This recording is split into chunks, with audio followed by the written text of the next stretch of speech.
Dámy a pánové, krásné odpoledne, vítejte na stadionu Eden, vítejte na OKTAGONu 58. My všichni, co jsme tady, se v tuto chvíli stáváme součástí něčeho naprosto ikonického, protože hranice českého i slovenského MMA jsou opět posunuty vysoko vzhůru a Bůh ví, kde se to celé zastaví. Dnes nás tady, na tomto fotbalovém stadionu, čeká nabitá karta, spousta skvělých zápasů, ale pro vás je připraven také fantastický doprovodný program a my doufáme a věříme a jsme přesvědčeni, že společně s námi si celé odpoledne, večer i dnešní noc užijete na maximum. V rámci dnešních zápasů máme 6 fightů jako prelims. 2 z nich se počítají do turnaje Team Sport Game Changer. Je to Evropská liga mistrů v MMA.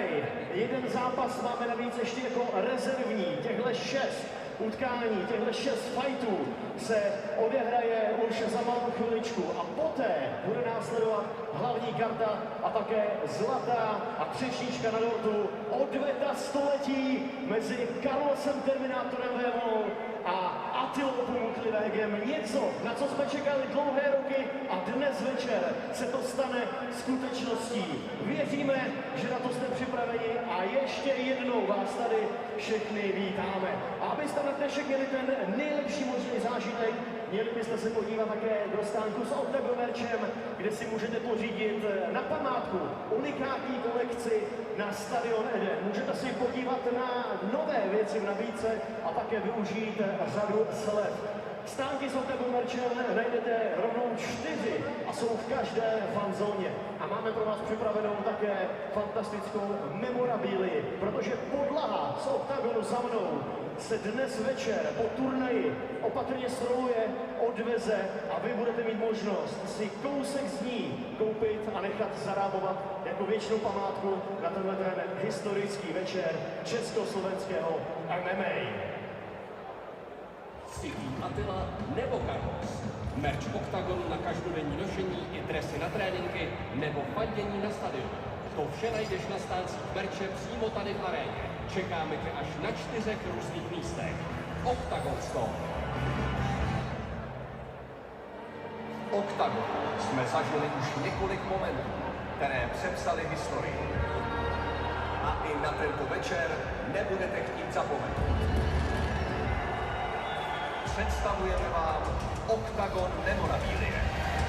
Pečlivě zarámované dresy, podepsané od vašich hrdinů, sběratelské rukavice a tu nejžhavější a nejvzácnější memorabilii ze všech.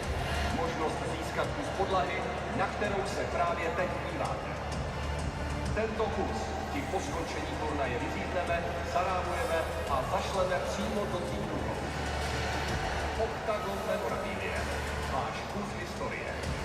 Právě teď na store OKTAGON MMA.com.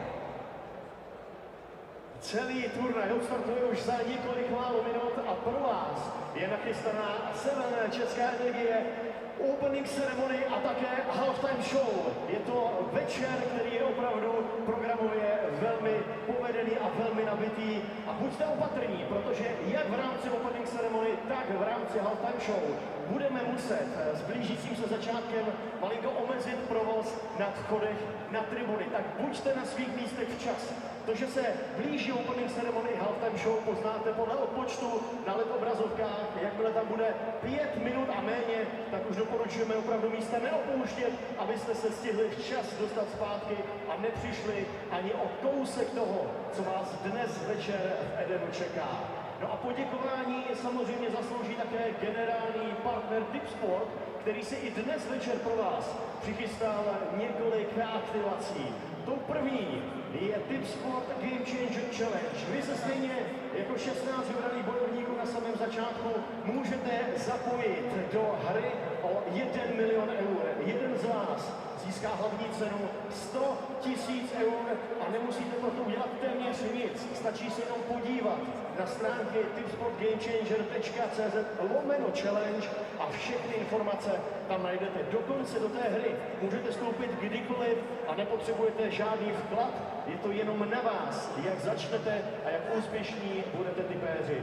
A kdybyste si chtěli s Tipsportem zahrát přímo dnes tady na stadionu Eden, tak v průběhu dnešního turnaje pro vás je nachystána rovnou trojice Tipsport kvízů, kde budeme soutěžit a vy budete prokazovat své znalosti z oblasti MMA. Budeme se ptát na zápasníky, na turnaje i na samotné šampiony. To všechno vás dnes tady v Edenu čeká. V každém kvízu budeme mít 3 výherce, na které čekají ceny. Ty si potom můžete vyzvednout ve stánku Tipsportu u vchodu číslo 4 ve fanzóně. No a v neposlední řadě vám také chceme představit novinku One Inch Card. To je debetní karta, kterou společně uvádějí na trh Cryptolife a Mastercard. A je to karta, se kterou pořešíte své online i offline platby, ať už se jedná o krypto nebo o váš fiat a zůstatek. Podpora Google Play, podpora Apple Pay. Jak to všechno funguje, na to se pojďte teď podívat.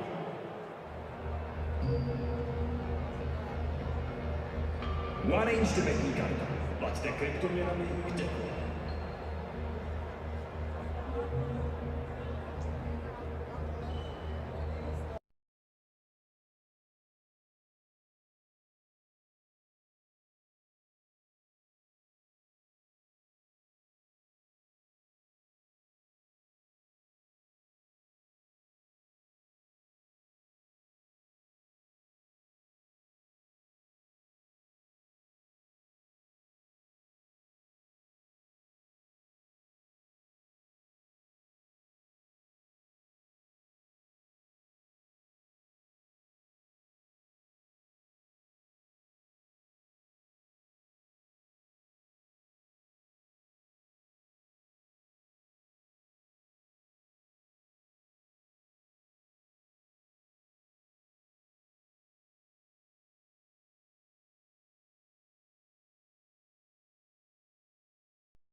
So, welcome you to this, the Eden Arena, the first of 2 stadium shows going down here for Octagon. This is Octagon 58. What a card we have in front of us, topped by a rematch of the century. Attila Vey stepping back into action into that Octagon cage, making the walk in front of 28,000 fans to take on Carlos Vermola once more. Carlos Vermola here from the Czech Republic, looking to leave his career on a high. On top of that, we also have the 2 Tip Sport Game Changer quarterfinals. Legersky versus Wanless, Duque versus Machayev, as well as the welterweight tournament, the pyramid, to see who will claim the unclaimed crown of that welterweight division. We've got Gogoladze versus Apollo. We also have the one and only Jon Surdu Dracula taking on the people's champ, Kozma, the longest reigning former Octagon welterweight champion. I am sat side by side here with Luke Barnett. It feels absolutely special today, Luke, right? A special arena, a special place, and a special evening, Brian. Something, we encapsulate this every single time we have the summer event. Like was as Van Itsta for so long, and now we're getting bigger and bigger and bigger. And I feel it's the first time I've been sitting cage side in a football stadium. So it is quite an interesting feeling. I'm just not sure how loud these fans are going to make it for us because they're so far away. They're far away. I mean, the VIP section is pretty packed already, but there will be 28,000 fans on top of the fights, Luke.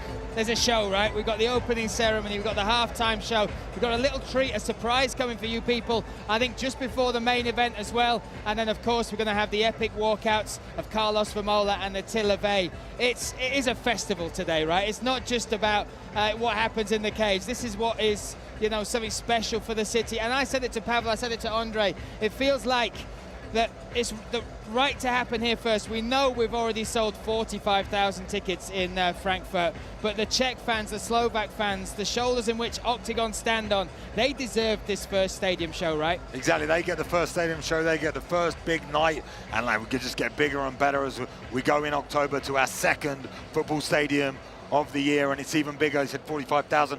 Maybe sold. Get to, sold so far. We could go up to 53, I believe, at the top end. 55, and then there's a potential to push it close to 60 as well. We might do that too, so I'm looking forward to that. But first, like you said, the Czech and the Slovak fans get what they deserve.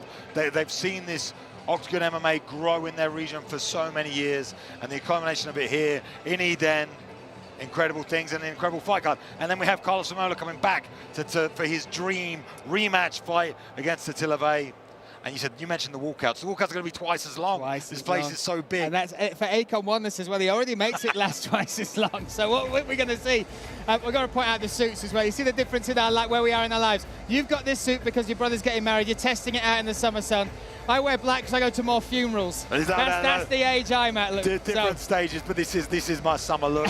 I'm having a bit of a bad hair day, but apart from that, I feel like everything else is on point. It's a nightmare in this humidity, Luke, isn't it? It's a nightmare, but at least you've got your hair still. That's the main thing. Thank you very much, my friend. Joseph Loach, he'll be one of the referees in charge of the fights. Let's talk about these fights. This says it all. I mean, we've mentioned a couple of the fights, but the first fight of the night is Amir Khani, 14-fight UFC vet, taking on Attila Korkmaz, who has won the German championship in beatdown. He's won it in 3 or 4 other organizations as well. You said it in the commentary meeting, this has got to be the highest ranked set of fighters to ever open a card, and it's a gift, it's a free prelim. That says everything about what tonight is about. This fight card, what happens in this cage, and the quality of fights we've got. Quality is the word. I mean, we have 10 fights, but all of them are bangers. Opening up with that fight to me is insanity. First fight of the night, and we've got an ex-UFC vet. How many fights do you have? 14 fights. 14 fights in the UFC, yeah. And has that special ability to take people down and submit them against Attila Korkmaz. So well-rounded, has finishing power. These two come in head-to-head. They must be like, what's going on? Yeah. I'm fighting at 6 p.m. What's wrong with the world? But yeah, I think that just shows the size of it. Yeah, it was wrapped very nicely for them, though, because Pavel and Andre said we want to give the fans something special because of this event, and it is special. That is one hell of hell of a fight. That's the Tip Sport Game Changer reserve fight. We have 2 of our quarterfinals going on today. Duque versus Machaev, the oldest fighter in the tournament versus the youngest. Then we've also got Legursky versus the UK's hope in ACON one list. The winner of this is guaranteed 80,000 euros. But now we're in the killer's row, right? But they've all proved themselves in the opening round. Duque surprised us with his performance against Grabinski. Machaev with that devastating finish against Amir Khani. Legursky finishing Kohu, as he said, in 1 round with a rear naked choke. And then Wanless doing what Wanless does. 48 seconds is all it took for him to finish Siraj. This, for me, is, you know, time to shine. And whenever we have a Tip Sport Game Changer fight, whether it's 1, 2, 3, 4, something special happens on the cards, right? The Tip Sport Game Changer just creates moments. Every single event we've had that's had that on there, it's been incredible. And all of these guys coming off finishes into these quarterfinals, and their opponents are sitting in the crowd as well. That could be facing them in the future. You know, I saw Paradise there earlier. We were talking. It's just the energy here is different, and the fights are different. And these guys doing this Tip Sport Game Changer, it was only 5 or 6 weeks ago that they all fought as well. Yeah, that's. But Legursky and Wanless both getting first-round finishes. They come in here pretty fresh. The hardest fight of Wanless's career, without a doubt. Legursky, my dark horse choice. Totally. I'm not going against the UK fans, but I kind of feel like his experience, if Wanless can come through this like he did against Siraj in the same style, it puts him, for me, like high up in the guys that could win the whole thing. It's a great test, and we talked about the fact that Legursky, as arguably the CV, has faced tougher competition, but I know for a fact how hard it is to get ACON one-list fights. I've seen Andre try and match fights. I've been on the phone with ACON where he's saying, this guy said no, this guy said no. It's not for him, lack of trying to find these tests. And this is what he said he loves about this tournament. No one can say no to me. As soon as I'm in my bracket, my side, as soon as you know, if you would beat that guy, you have to face me. You cannot say, oh, I'm not taking that, I'll take another fight. So for me, this is almost like a coming out party for ACON one list, but the toughest test, because I can't see a hole in Legursky's game. Ground is fantastic. Fight IQ is phenomenal. He finds ways to win every single time. His power in his hand as well. Nicknamed Dynamite for exactly that reason. What does Wanless have to do to get this victory? Well, I think fight IQ is the most important, like you said, and that's what I'm so impressed with when I watch Legursky. He's so clever, and he finds the openings, and he breaks fighters down very, very well. I don't know how much research he does of his opponents, but I guarantee it's a lot, because he has these little tiny movements that he makes, and for sure with Wanless, it's all about range. We discussed this at the commentary meeting. For me, it's about the range and staying in that boxing distance. If Legursky's outside that, but he's got no chance. The limbs and the length, but if Wanless throws long shots and oversteps and overthrows them and doesn't recover his stance, he leaves slight openings. You know, slight openings for Legursky to get in and to land. So I think if he's disciplined with his distance control, he doesn't get impatient and try and chase Legursky, which we know he can. We saw that in 2 fights ago, I think it was, or 3 fights ago. Yeah. He landed that jump knee. Yeah, the fight that didn't happen, basically, where it got into the cage, but it was stopped to the first round against Barnick. Yeah, against Barnick, he like chased him down, and and with this crowd and this environment, if that is too much for Wanless, for me, I think Wanless needs to be calm, relaxed, stay on the end of his punches, and wait for the openings rather than try and force it. Because if you force it against Legursky, he like you said, he's crafty, very crafty. Very clever. The other quarterfinal is Duque, who was phenomenal against Grabinski. For me, showed the will to win in that. He is still a dock worker. He still works in Las Palmas. He, you know, boat engineer out there for the big cruisers that come in, for the big shipping freights that come into the dock. His motivation is very different from others. He is 37 years of age. This is the twilight of his career, but the biggest opportunity he's ever faced. He showed us how much it meant against Grabinski. And you said he's one of the dock workers, and he works there, and he's been doing that his entire career. They've given him 3 months off. They gave him 3 months off to prepare for this tournament. So it's the first time he's ever been able to prepare correctly, properly, without working like a pro. And we saw that in his last outing. We were surprised, but it's because he's given everything to this. And he's representing Gran Canaria. He's really representing them. The whole town is behind him. He's like a local hero walking around, carrying that on his shoulders. So like you said, it's a different sort of motivation for him. The money is really, really big for him where he's from and where he lives. And he's not really made that sort of money in fighting before. So that's a big motive. I mean, money's a motivation for everyone, but I believe for him, like you said, at his age, everything he's given to the sport, and our German commentator Pascal, he went out to Gran Canaria and trained at the gym, and the level there is exceptionally high, and he's here to prove that. And again, everyone's underestimating him. He's taking on the youngest, taking on Machayev, very well-rounded, hard to take down. I don't know about this one. I feel like, I mean, maybe it's just mi corazón de España. I just feel like he's going to get it, Duque. I feel like he's going to surprise everyone again. That's it. And Machayev, though, his motivation is very different. 24 years of age, a phenomenal record. 14-1-1 is his record. Only tasted defeat once in his whole entire career. That was with a bantamweight, now fighting a lightweight.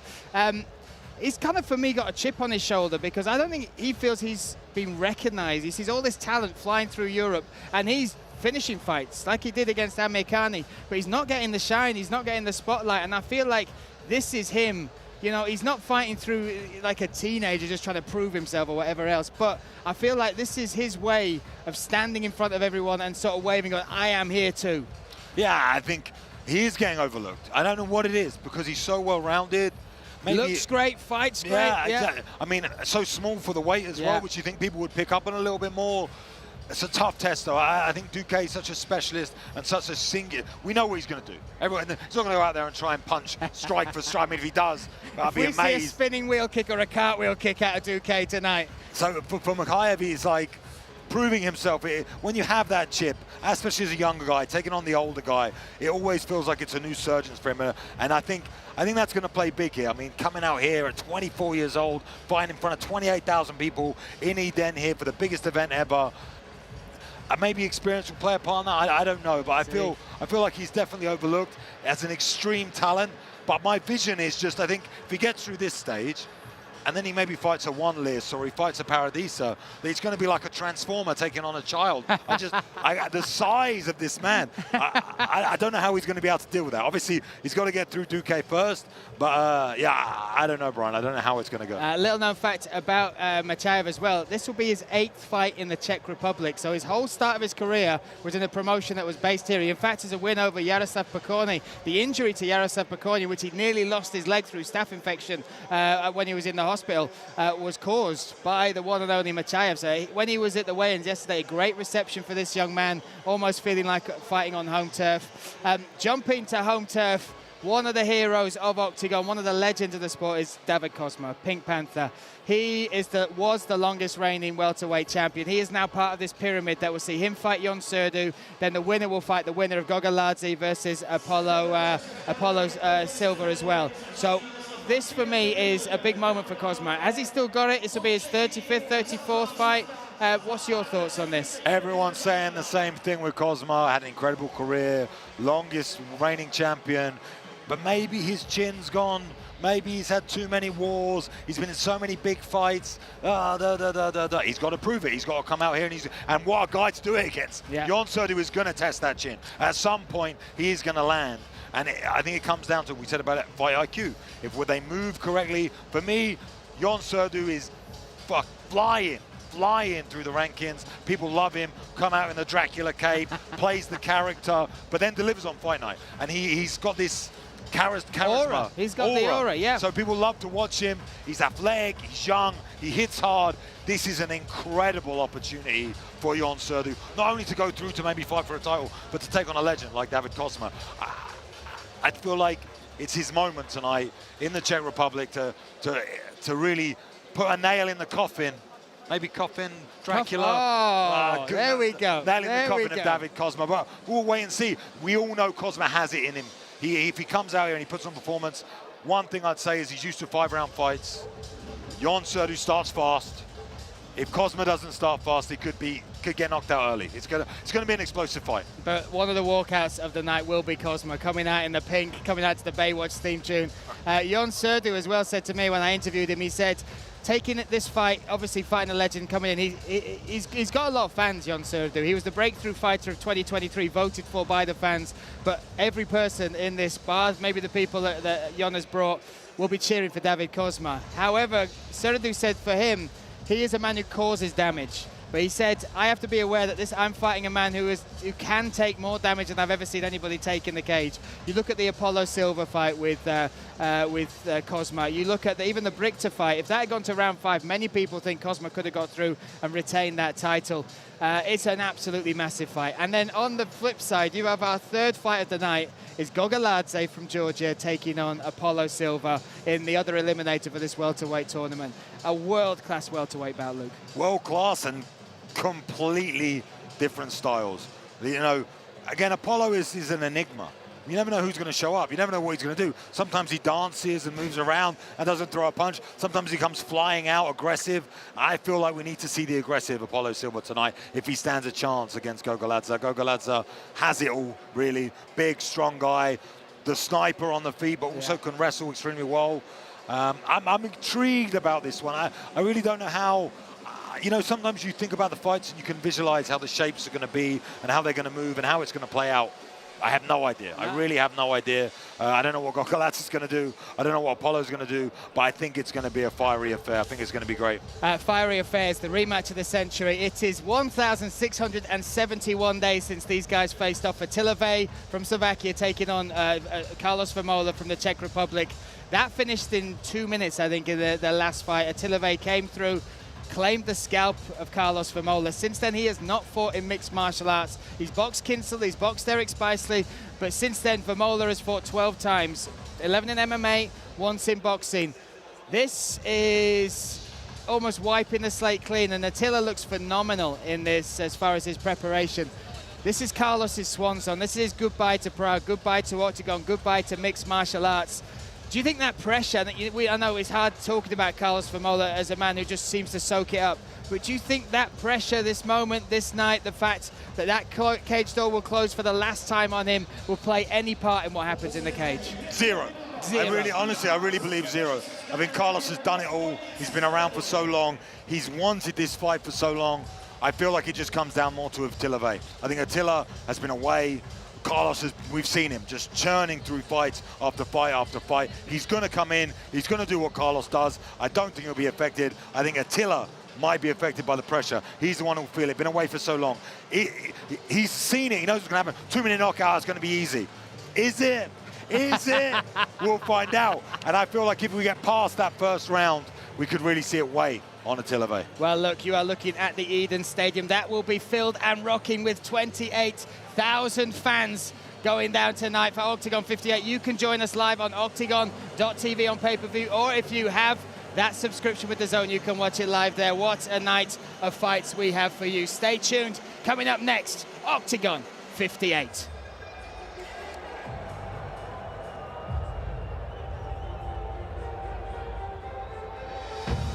Dámy a pánové, vítejte na největším turnaji v historii, který navždy přepíše dějiny československé bojové scény. Oktagon 58 pod otevřeným nebem. Bitva velikánů si zaslouží velkolepé místo. Proto jsme dnes tady, na Edenu. Dnešní večer zahájí Seven Česká energie Opening Ceremony.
make me stronger. I need you to hurry up now. That's how long I've been on ya.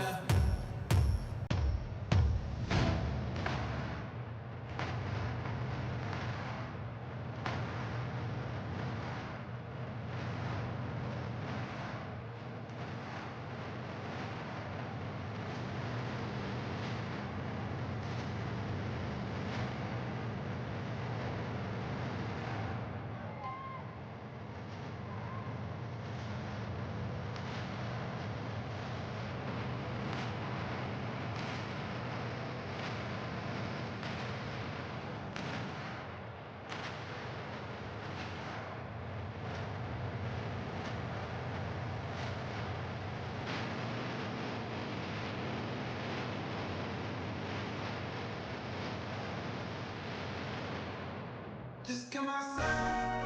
Sometimes you just feel tired, feel weak. But when you feel weak, you feel like you want to just give up. But you gotta search within you. Try to find that inner strength and just pull that shit out of you and get that motivation to not give up.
Keď sme tu začínali v Prahe pred 8 rokmi na Kráľovke, mali sme jeden veľký sen, že jedného dňa raz budete aj vy milovať MMA tak, ako ho milujeme my.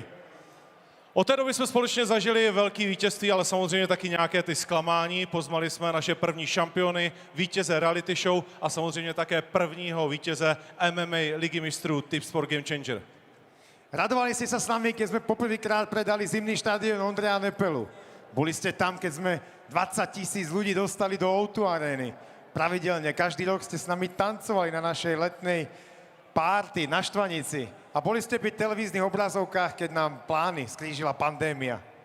Během těch let to bylo samozřejmě někdy skvělé, ale ne vždy to bylo jednoduché. Zažili jsme spoustu vzletů, ale také pádů. Expandovali jsme do Německa, což se určitě daří.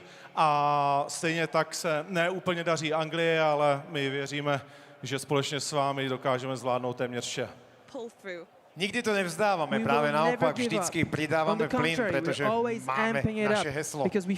A to ať už ve vztazích, v práci, nebo při sportovních výkonech, že v každém z nás a v každém z vás je bojovník. Pretože to, čo nás od začiatku poháňa vpred, nás s Ondrom, aj celý náš tým Octagon, ste vy, naši fanúšikovia. 28 000 lidí dnes tady na místě, zůstává 200 volných míst v tuto chvíli. 100 000 po celém světě při televizních obrazovkách, kteří milují MMA tak jako my. Presne tento potlesk je pre vás, pretože This dnes ovation is for you because today let this tournament, which is the biggest one in the history of the domestic scene, be a reward for all of you, for the heroes of Octagon MMA. Today, for one day, this arena belongs to us and to you. And us and Palo and the whole Octagon team believe that you'll experience the experience of a lifetime and that you'll remember this until the day you die. Today, we write history. Enjoy this amazing night. Ladies and gentlemen, we're Octagon MMA, and the Octagon 58 tournament is about to begin. Have a great night and welcome at Edem.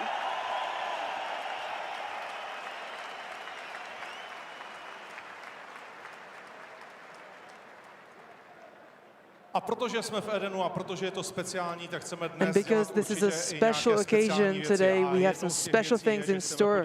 One of those things is we want to thank military veterans of the Czech Republic via the Military Solidarity Fund, which helps soldiers in active duty, war veterans, their families, and last but not least, survivors who find themselves in a very difficult situation that they are unable to resolve by themselves, be it for financial or health reasons or any other reasons.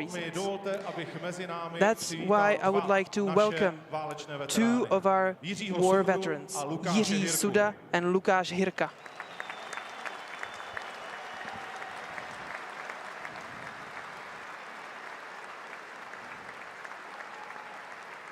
Jiří Surda, he was born in 1994. He volunteered as an armored personnel carrier driver for UNCRO in the former Yugoslavia. He spent 9 months there. The turning point for him was the 4th of August 1995, when the Croatian army launched the Operation Oluja, and the observation post Tango 23 was exposed to artillery and mortar fire. One of the mortar shells also hit the bunker with the Czech soldiers.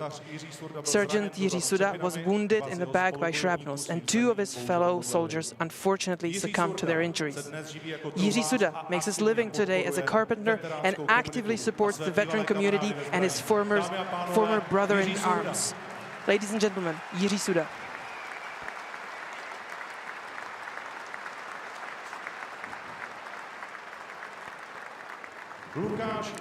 Lukáš Hirka. He went on his first overseas mission to Kosovo in 2008. After a year and a half, he flew to Afghanistan on an ISAF mission, returning in 2012 as part of a PRT mission. The turning point in his lifetime came on September 7th, 2012, when there was a missile attack on his base. The shockwave, shrapnel, and concrete fragments hit many parts of his body, including his brain. With severe injuries, he was transported from Kabul to the University Hospital in Prague, where he fought for his life. He was not expected to recover. However, the unwavering faith and tremendous care of his family worked a miracle. After years of intense exercise, rehab, and a series of surgeries, he walked away on his own 2 feet in 2017. Today, Lukáš and his family pass on their years of experience to many other patients with severe brain injuries. Lukáš has always had his army buddies behind him. The army is part of Lukáš's story to this day. Ladies and gentlemen, Lukáš Hirka.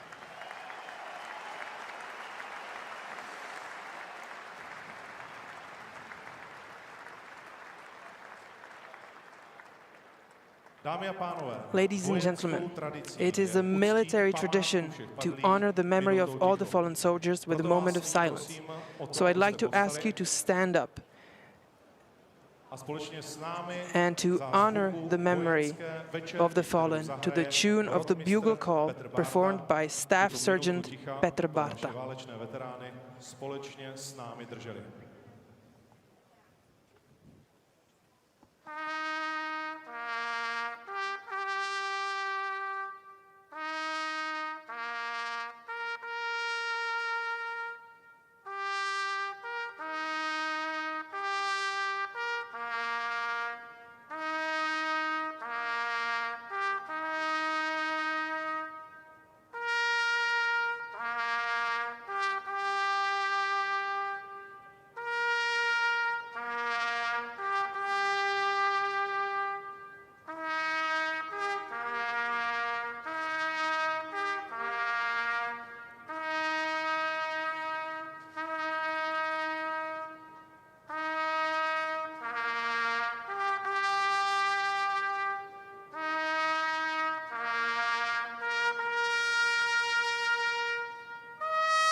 Ladies and gentlemen, thank you for honoring the Czech war veterans.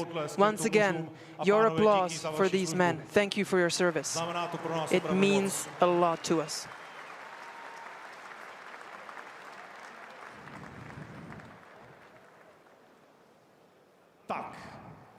And now, one more thing.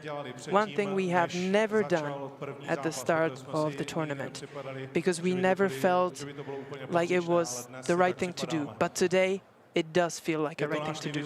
It's our biggest tournament, and what an amazing event. Ladies and gentlemen, please stand for the national anthem and for Matěj Plšek, who will perform it, the national anthem of the Czech Republic.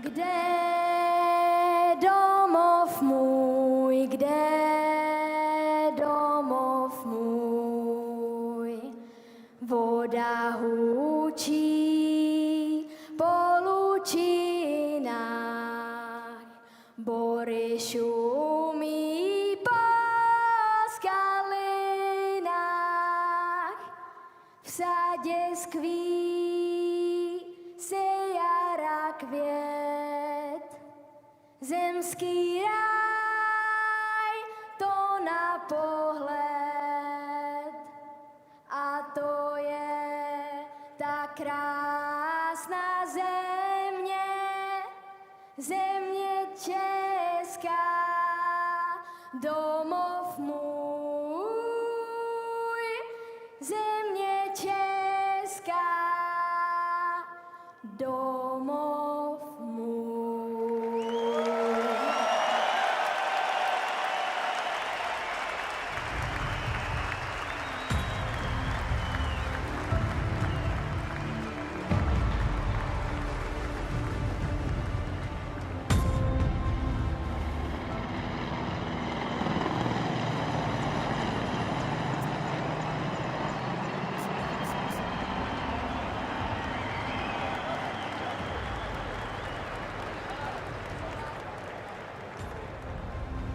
Ještě jednou děkujeme Matějovi, že to ve 13 letech Many thanks for the 13-year-old Matěj Plšek. He's a fighter and he's able to do such an amazing thing in front of all of us.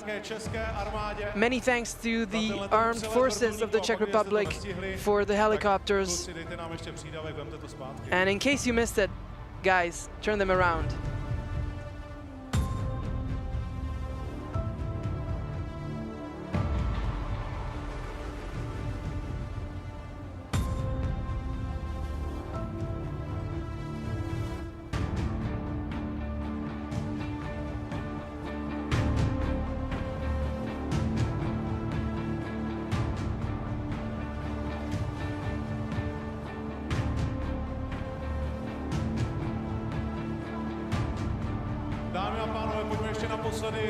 Ladies and gentlemen, for the last time, this is the Czech Armed Forces.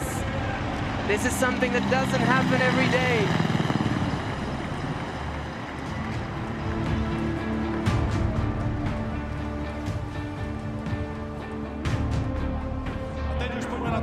And now it's time for the main event, the tournament. The horizon. History will be made in the Eden Football Stadium in Prague. Vermola versus Vey 2. The long-awaited rematch of the century for the light heavyweight title. A fight fans have been eagerly waiting for 5 years. Carlos Vermola is looking to regain everything he lost in their legendary first encounter. However, Attila Vey is determined to remove him from the octagon throne once again. Two icons, two nations collide in an epic showdown that will forever change the landscape of the Czech-Slovak martial arts scene. Who will cement their legacy as the ultimate champion? A tournament for the welterweight title, which has been vacant for a year, awaits a worthy new champion to claim the belt. Former 6-time title holder David Kozma has recharged his batteries and is eager to reclaim that title. But Ion Dracula Surdu, the dominant overlord of 2 Romanian promotions, also has his eyes set on that prize. The clash of middleweight finishers. David Zavada, with 17 finishes to his credit, will face the iron fists of Marek Mazuk. And to top it all off, a heated battle between 2 warriors who truly despise each other. Yaroslav Pokorny and Shamrock will finally settle their scores inside the octagon cage. 2 quarterfinals of the European MMA Champions League in the lightweight division of the Tipsport Game Changer. €1 million and the European crown at stake. Undefeated in octagon, former champion Mateusz Legerski from Poland faces the biggest test of his career in England's Akon Jedi Wanless. Spanish black belt Akoidan Duque challenges Austrian powerhouse Mohamed Makayev. The second round of the tournament for the welterweight title. The invincible predator Apollo Silva takes on the elite fighter Sniper Gogoladze, who has finished most of his opponents in less than 100 seconds. And as a bonus in the free prelims, a reserve fight of the Tipsport Game Changer. 2-time Turkish champion Korkmaz meets the legendary Finnish fighter Amir Khani. Ladies and gentlemen, we proudly present Octagon 58, Vemola versus Vey 2. Get the pay-per-view and be transported to the front row of the biggest tournament in the history of the Czech-Slovak martial arts scene at octagon.tv. Tak ještě jednou, dámy a pánové, hezký večer tady od Klace. Toto je cirkus Octagon a Octagon 58. Vítejte v Edenu. So, ladies and gentlemen, welcome in Eden. This is Octagon 58 and we got 10 incredible fights. My name is Ondřej, Philip and Brian. Welcome, guys, and tell me immediately, what is the best fights on this card? Well, listen, we've got 2 Tipsport Game Changer quarterfinals on this card. We've seen it before. Whatever card the Tipsport Game Changer touches, something special happens. We've got Duque from Spain taking on Machayev from Austria. That is one hell of a fight. The oldest fighter left in the tournament against the youngest. And then we've got Legerski versus Akon Wanless. You can see it in the odds, 50-50 between those two. Legerski is by far the toughest test Wanless has had. But you saw what Wanless did to Siraj in 48 seconds. This could be his coming out party. Definitely, they're fighting for the biggest pot from €1 million, and for each of them, this is the biggest night so far in their career. But we got also another 2 fights in different kind of pyramid for welterweight title, which is still free. So who will get it? I mean, David Kozma is as hungry as he has ever been, but now he has to fight a very tough test in Surdu, a very smooth and technical kickboxer from Romania. And on the other end of the pyramid, we have Apollo fighting against Amiran Gogoladze. And this guy, he just walks through his opponents, but when he's facing Apollo, he's dealing with a veteran, and I'm not quite sure if he's able to do it with him, but we're gonna find out at the end of the night, and it's gonna be one hell of a match on both ends of the pyramids. Definitely, but we still believe that many people came because the revenge of fight of the century, and also some people forget, but this is the fight for light heavyweight champion Octagon MMA. So who you got? Can Carlos find himself and beat Attila tonight? The stage is set for Carlos to lay the gloves down, to exercise those demons from Octagon 15, but Attila Vey looks in phenomenal shape. He has not come here to roll over. The odds, I think, a bit against Attila if it goes into the later rounds. Can Carlos bring out one of those performances? This is what the crowd are here to see. Philip, what is the key to this fight for both fighters from your point of view? Well, for Carlos, it is definitely going to be his stamina, his cardio that's going to play a major role in this fight, because Attila hasn't fought in 5 years, which is absolutely crazy. So the later the fight is, the better it is for Vemola. But we saw in the first fight that Attila just has that one-punch knockout power, and I think he's going to go for this one tonight as well. We will see, definitely. Not many people believe, but I'm one of them, that Carlos even can touch with his hands Attila, and then we got a show. But we will see. We got, like I said, 10 incredible fights. Many things around will be happening today. So let's kick it off. This is Octagon 58, and we can start right now.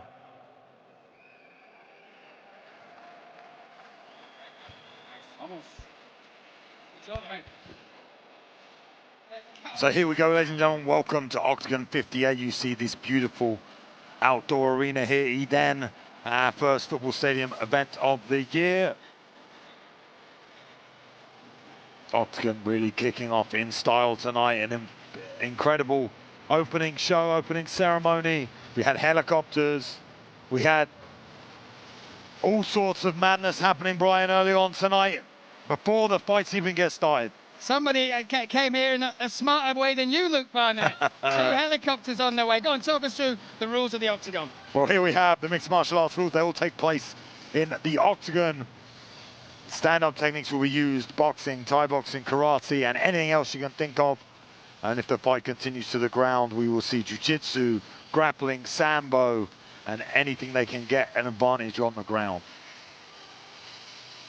We then move on, and each fight tonight will be fought over 3 5-minute rounds, apart from our main event tonight, which will be fought for the light heavyweight title over 5 3-minute rounds. The rematch of the century is happening today, and the fights will finish either by knockout, submission, referee stoppage, or of course decision going to the judges for points. Deciding factors for the judges are normally striking first, control second, and everything else. Here we have our beautiful card, Brian, opening up with one hell of a first fight. Oh my goodness, look at that. Amir Khani versus Korkmaz will kick us off in the Tip Sport Game Changer Reserve fight. They were both voted back in by the fans. Then we have Ilbai versus Tripshansky. Both of these strikers, Ilbai the boxer, Tripshansky coming from that Muay Thai background. Silva versus Gogoladze will be the first of the welterweight pyramid fights that enter the cage here tonight. Who will take a step forward to claiming that vacant welterweight belt? Duque versus Machev is also there. Then we have, of course, Petrushek taking on Wojciechowski,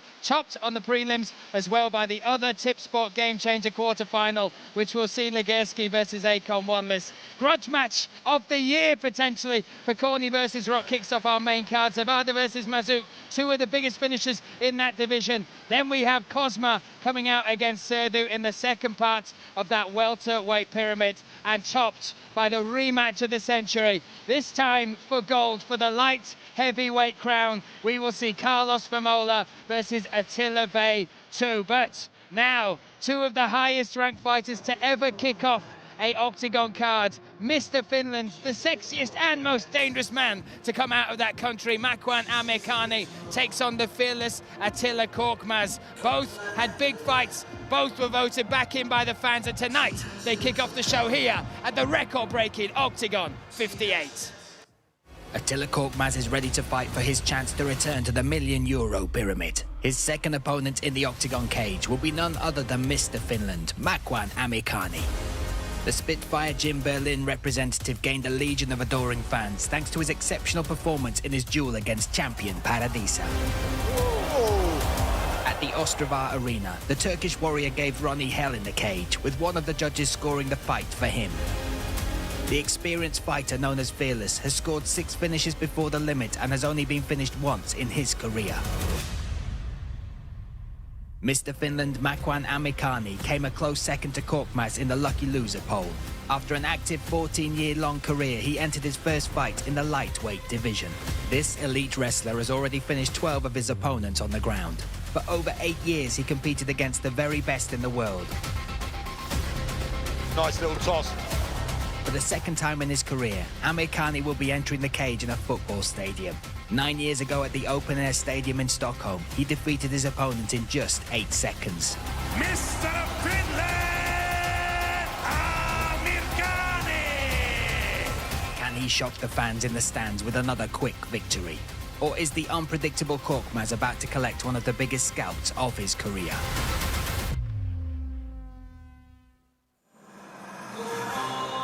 So off we go. This the first fight of this historic night here for Octagon MMA, and we are kicking it off with a lightweight contest that is in the Tip Sport Game Changer Reserve match. Mr. Finland himself skipping into the arena with a smile on his face. Now, Luke, we saw him in his last fight against Machayev, and I spoke to him after that fight.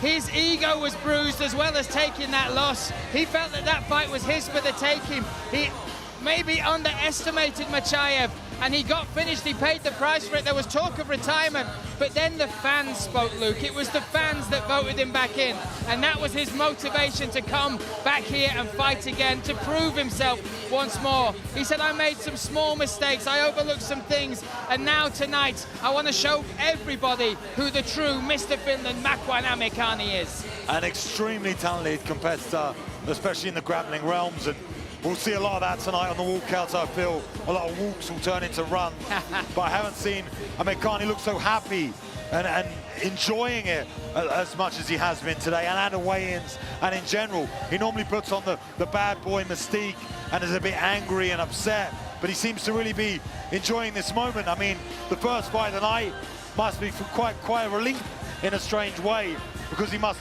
normally usually fight higher up the cards. Now he gets to get the job done early, get out here as our first fight of the night. And yeah, he seems happy to me, Brian.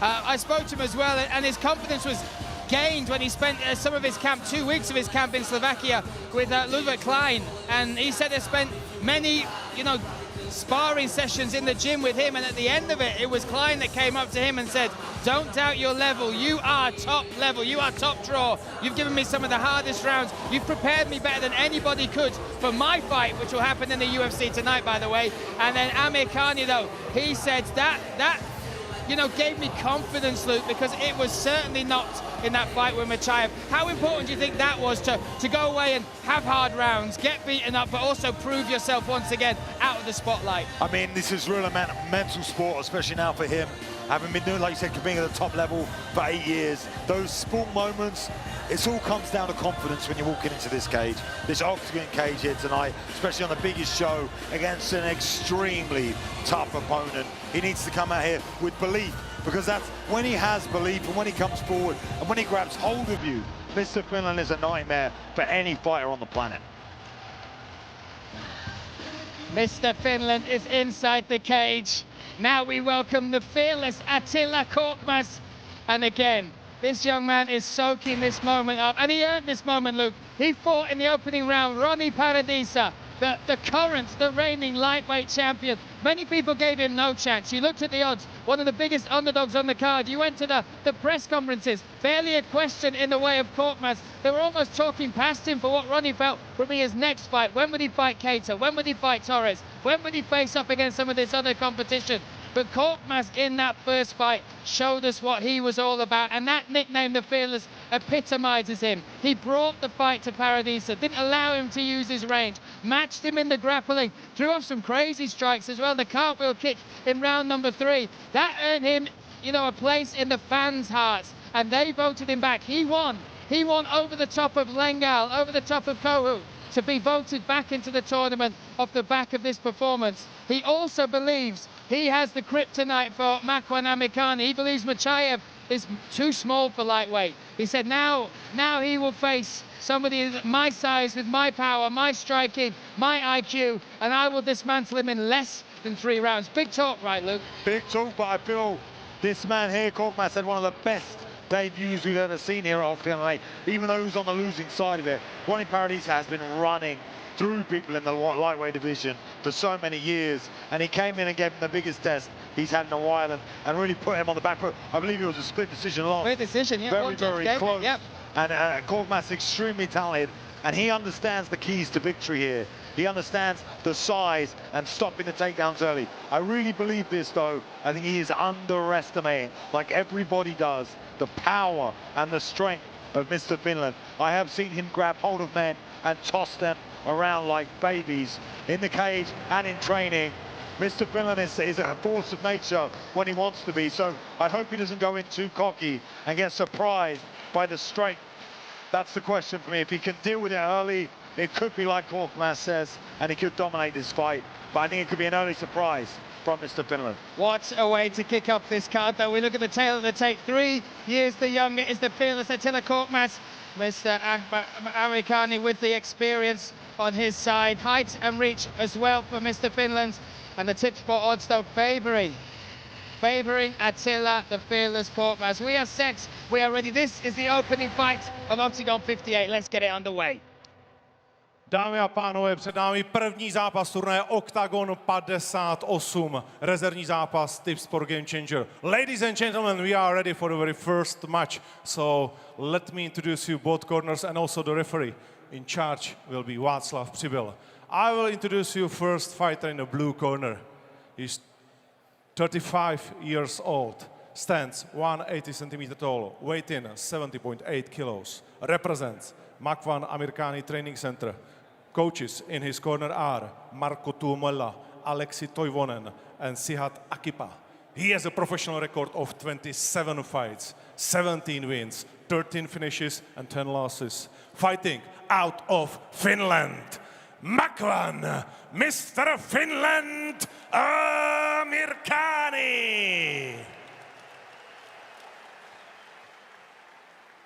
Across the cage in the red corner, he's 32 years old, stands 173 centimeter tall, weight in 70.6 kilos. Represents Spitfire Gym Berlin, and the coaches in his corner are René Sadech, Yigit Muk, and Beka Elikashvili.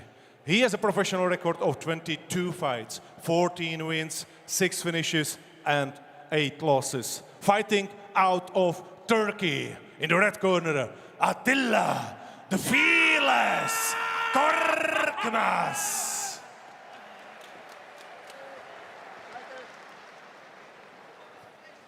Fighters, 3 rounds, 5 minutes.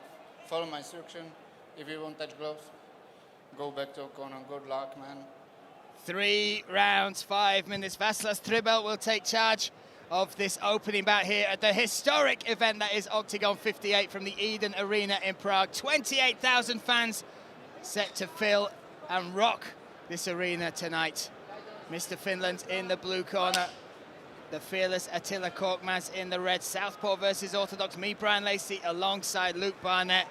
What a way to kick off the night, Luke. Amazing first opening fight for a Sirinav pre-prelim. And Makwan coming up very calm, controlling in the center in that southpaw stance.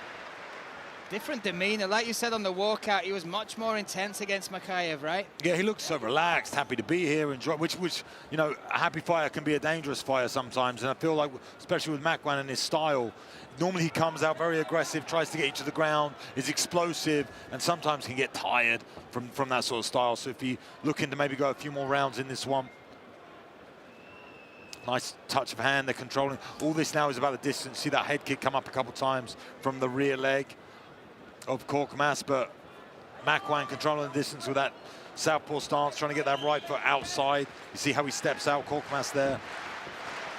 Makwan happy to control this distance and kind of relax and wait for his moment. Makwan also the only fighter on this card to have ever fought in a stadium before. Finished that fight in 8 seconds. Already past that, 1 minute, 10 seconds gone in this fight. Again, Korkmaz going to that rear head kick multiple times. Doesn't seem to be bothering Makwan, and moves the right way there to avoid the power. And still controlling the center and smothering Korkmaz's work. Korkmaz said he was a much better striker. He could touch him up on the feet and do whatever he wanted, but hasn't been able to really show anything so far. That pressure from Makwan, it's disconcerting when someone's kind of just standing in front of you and seems unbothered, unfazed. Yeah, Attila Korkmaz has plied his wares across the globe. I've called many of his fights in different countries. Always turns up ready to fight. Comes from a background in Taekwondo. Interestingly enough, you see him throw some unique techniques, and he says he takes a lot of inspiration from, you know, old martial arts movies, even manga films, things like that. You can find something where you go, oh, I like the look of that. I'll see if I can make it work in the cage. An attempt at a switch hook there from Korkmaz, and he got met by Makwan. Makwan landing pretty clean there with the hook. It looks like he's reading and confident, Brian. Like you said, confidence plays a big part.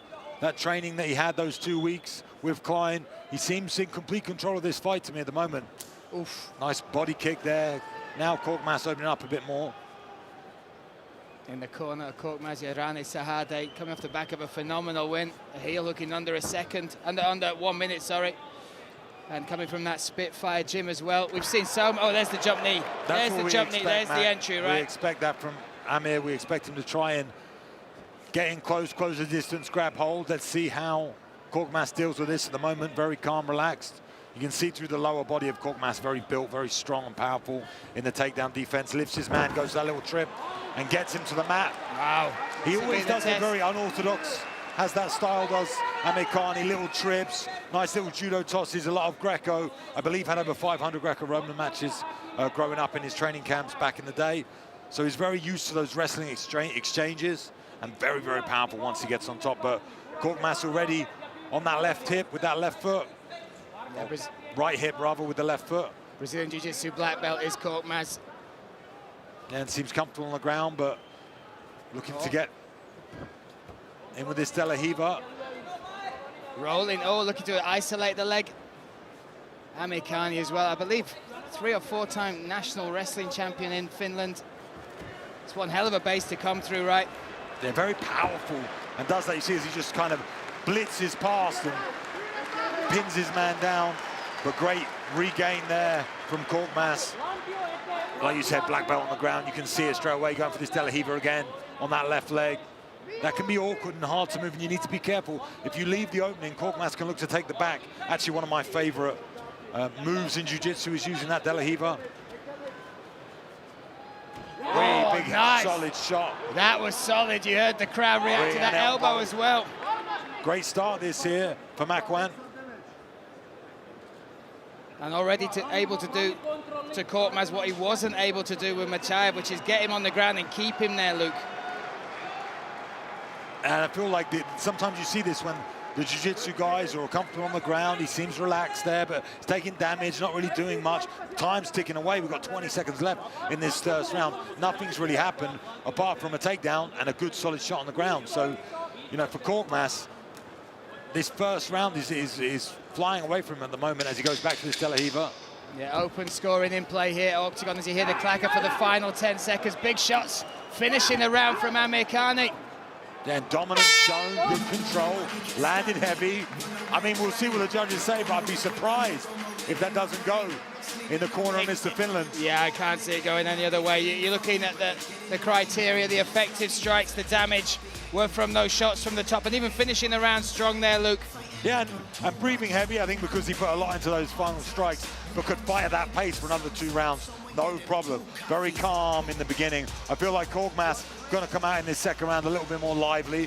Once he got a bit more lively on the feet, you know, he opened up. That's as soon as where Makwan tried to find that takedown and that jump knee there. We know it's coming. He does it so often, but it's effective. Maybe we'll see it here. He just utilizes the jump knee to close the distance, to get a hold of you and put you on the fence. We'll see it here. Move in the right direction away from that kick.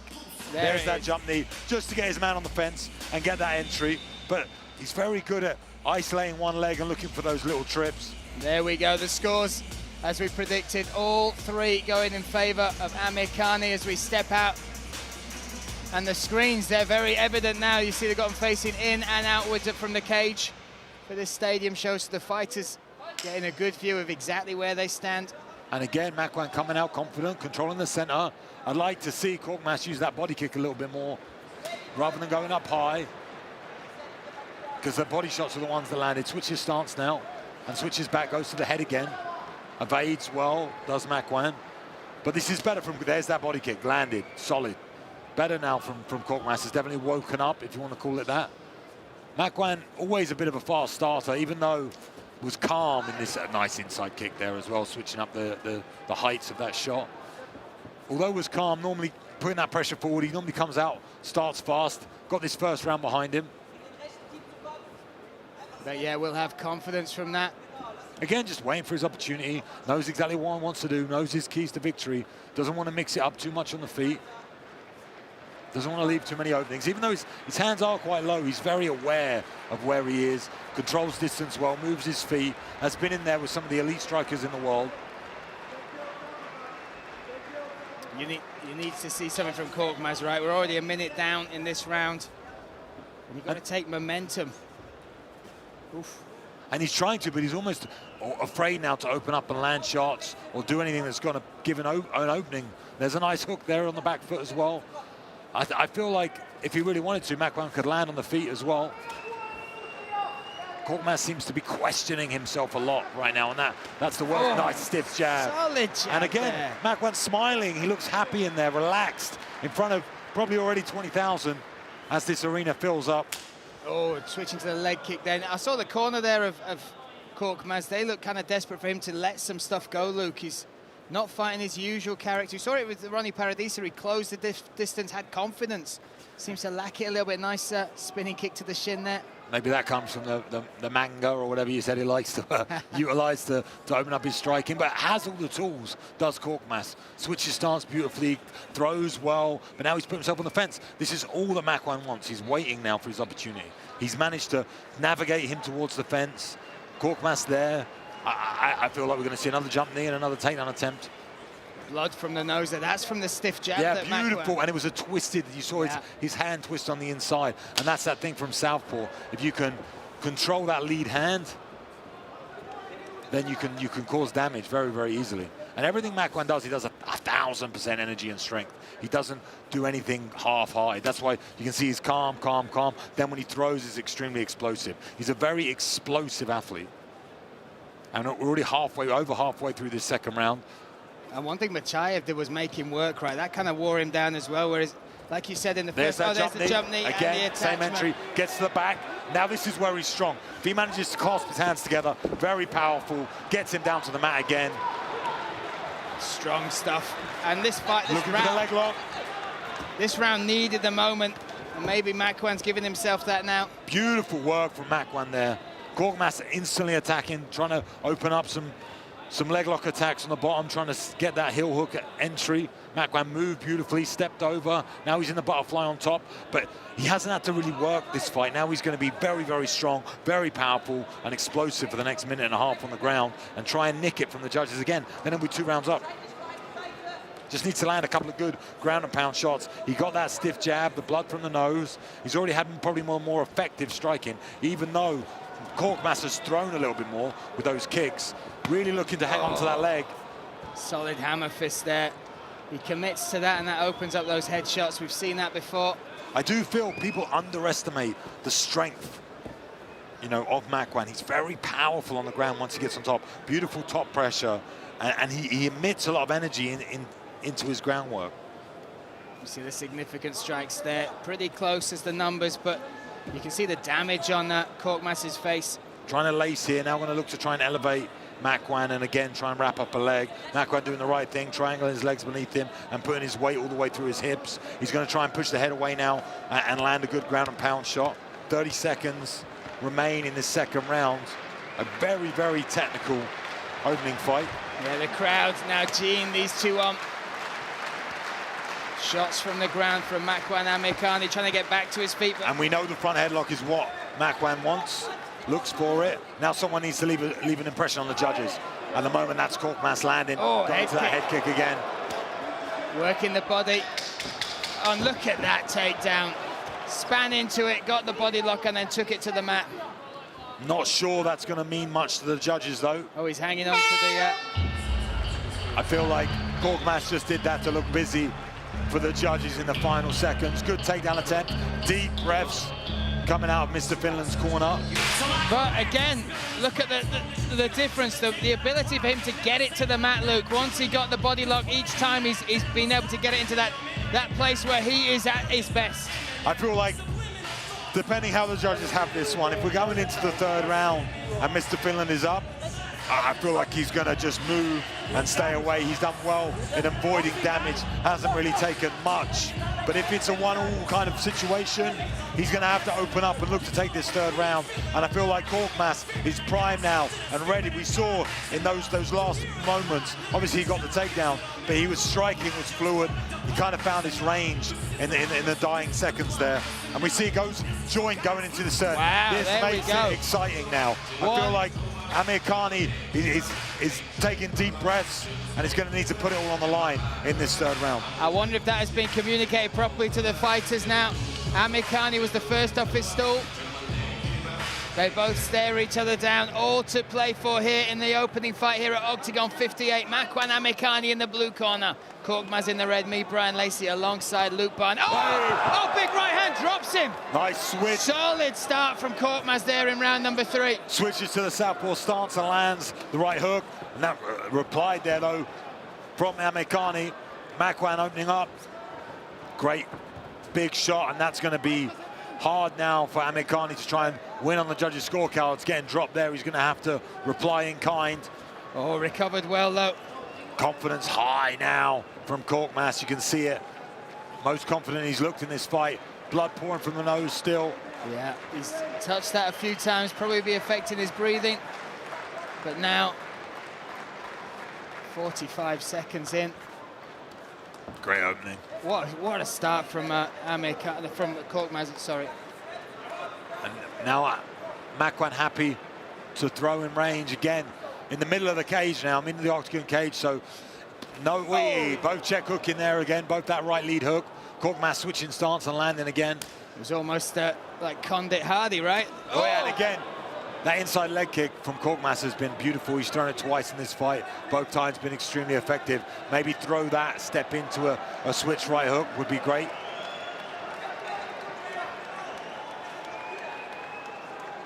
Tense stuff to open us up here. And again, looks like Makwan just waiting for a takedown, but right now, when he's been sat down early on in this round, effective striking is what the judges look for, and damage. And we've seen that out of the Kozma's corner. Makwan's going to have to do something in these next 3 minutes. That right hand. I'd like to see Makwan use that jab more. We've already seen the jab. Oh, stepping uppercut. He dives in for that double, almost reaches the knee, but does well connecting those takedown attempts together. Now has the hands around the wrists, on the hips. Makwan here is giving us a nice smile as he wraps around this waist, looking for this double. He's so effective in these positions and so powerful. And this is innate to him, right? This is what he's grown up. This is the base that he built everything that he achieved from. Yeah, once he can connect his hands together, tongue out, giving a little smile to the cameraman, but he needs to be effective here. Halfway through this round and still probably low on the judges' scorecards. He looks to try and get the suplex. Good weight distribution from Kozma. Again, trying to run this double now. Crowd once again, and already almost full is the Eden Arena. 28,000 fans will join us here today for this historic event. Kozma trying to time this switch. Going to be difficult. Recognize that from Makwan. Switches to the back again, looking for the suplex. Little knee knock, beautiful work to ground his man. Can he keep him there though? Nice position. So technical this, defensively and offensively between these two. I feel like with 2 minutes remaining, Kozma almost just needs to survive, because dropping his man early on, this wrestling, as effective as it is not going to score for the judges. Now looking for the switch, now trying to sit through. Good reaction there from Amirkhani. Now deep on this single. Maybe going to try and lift, chaining well together, looking for the single. Could kick out that back leg like he did in the first round. Great control there though, 2-on-1 of the wrist is Kozma. And now again, that explosive energy is going to be lower from Makwan. He's going to elevate him. Oh, he can't choose him. Oh, big shot as he followed him to the ground. That's a massive moment. Under the chin. Under the chin. One hook. He's got the tap. He's got the tap. One-handed. One-handed. Attila Kozma. I think it's the shoulder of Makwan. It was the shoulder as he landed on the ground. But it was all to play for coming into round 3. He started the round off by dropping Amirkhani, but finished it off with a highlight moment. Lifted him up, dropped him on the ground. It looks like he might have dislocated the shoulder, definitely caused damage, and then one-handed cinched up the choke and got the tap. This is a special night, and that was a special finish from Kozma. Beautiful work from Kozma. You can see definitely something wrong with the shoulder. We can see Makwan right in front of us in the commentary box, and he's not moving because of the shoulder injury he's sustained from being slammed. And it was how he went through and lifted his man, and you said it, Brian, he can't spike on the neck. So he pulled him all the way over and dumped him on the shoulder, and the pain came with a grimace from the face. It wasn't a submission from the rear naked choke. It was a technical knockout by destroying that shoulder of Amirkhani. A very interesting performance from Attila Kozma. Seemed to question himself for a couple of rounds, but then once he started taking over in that third, he really put it all together well. And that finish will go down in history for him. Look, one of the greatest that he will ever achieve inside the cage against one of the toughest opponents. Look at the CV of Amirkhani, and look what he had to come through. Just talk us through this, Luke. And we'll see in the highlight here, you can see as he wraps round and elevates the hips, and he can't slam him on his head. And you see, his arms are extended, and he gets slammed down here. Big shots land straight away. Instantly damage to that shoulder. I don't know how exactly, but you can see the grimace on the face, and taps extremely early here. That wasn't a choke per se, it was something going on. We can see our medical staff. Not very clear, but we'll see this dump once again. Completely legal, perfect work, maybe an old injury or something, but gets slammed down, and that left shoulder on that left arm sustains an injury. Then he wraps it up. Beautiful awareness and work from Kozma, and gets an early, fast tap with a one-handed rear naked choke. Let's call it that. Sounds cooler, Brian. That sounds cool, but what a way to get it. And there's the numbers. They mean nothing now. It was that moment, that finish, that round. Yeah, we see the stats, they mean nothing, but for me, Makwan in the first 2 rounds looking beautiful, and I feel like if he used that stiff jab a little bit more and believed in his footwork and his punches, he could have caused a lot of damage. But we bring Korkmaz to the center, Makwan taken out, going to be receiving medical treatment instantly from that shoulder injury. You can see they're hoisted up by our medical team. But Andre now in the cage to make this official for our first fight of the night.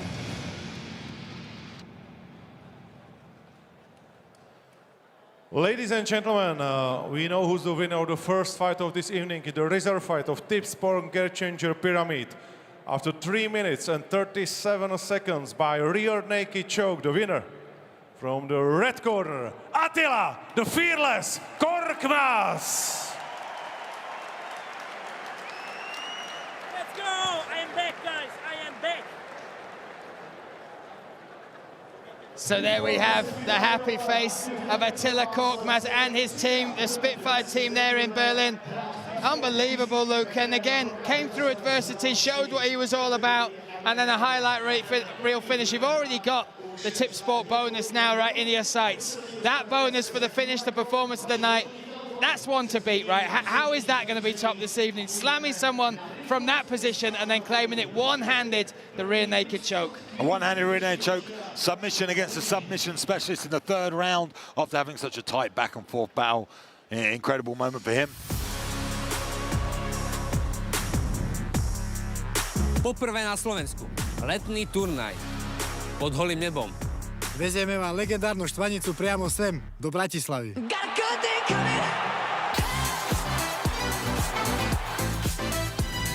Čaká vás skvelá párty. Veľká pohoda. Slnko. Drinky. Úžasná show. Neopakovateľná atmosféra.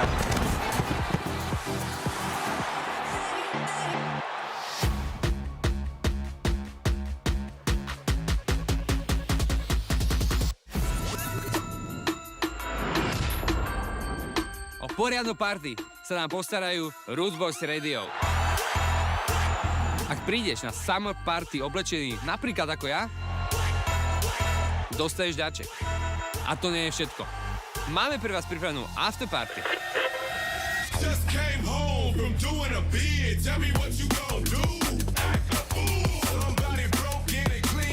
Stretneme sa všetci spolu na Sandek lodi v Bratislave.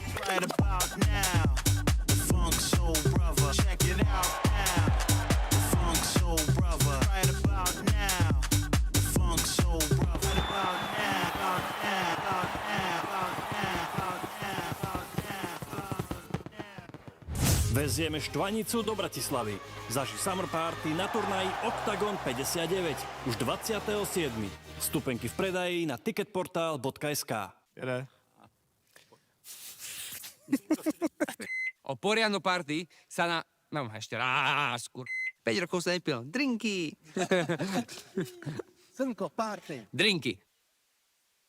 There we have it, 20th of July, the summer party.